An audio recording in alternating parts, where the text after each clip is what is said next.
Lots of people are rediscovering downtown Nashville these days, and what they're discovering is an interesting mix of the old and the new.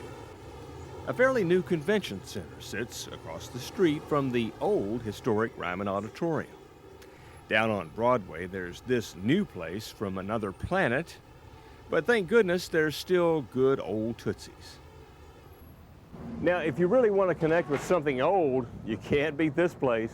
Hatch Show Print's been in business for over 120 years. In fact, it's the oldest show business printing company in the world, now making lots of new friends down on Broadway.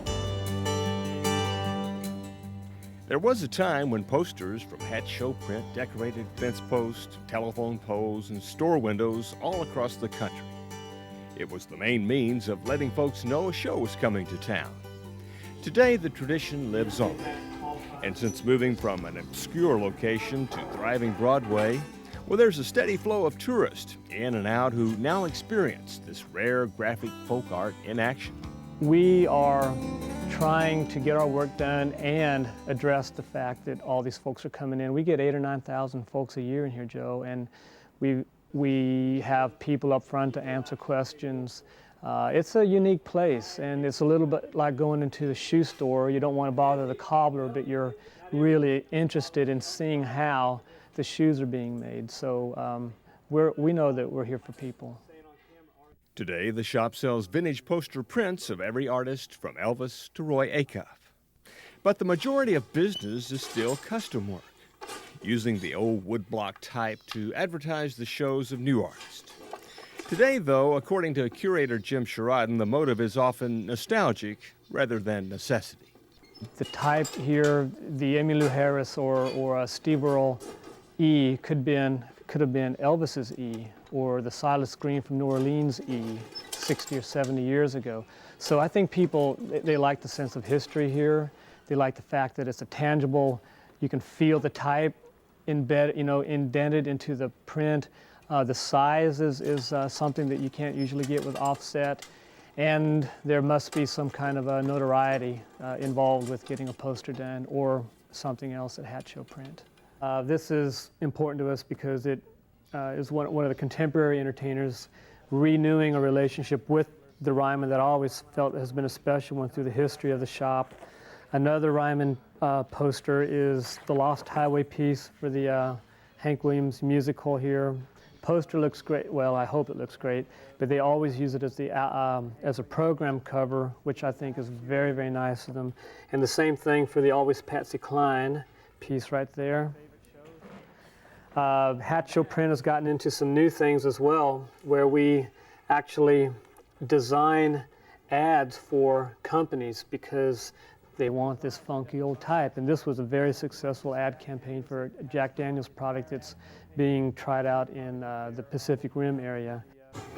The Hatch brothers used to claim that advertising without posters was like fishing without bait.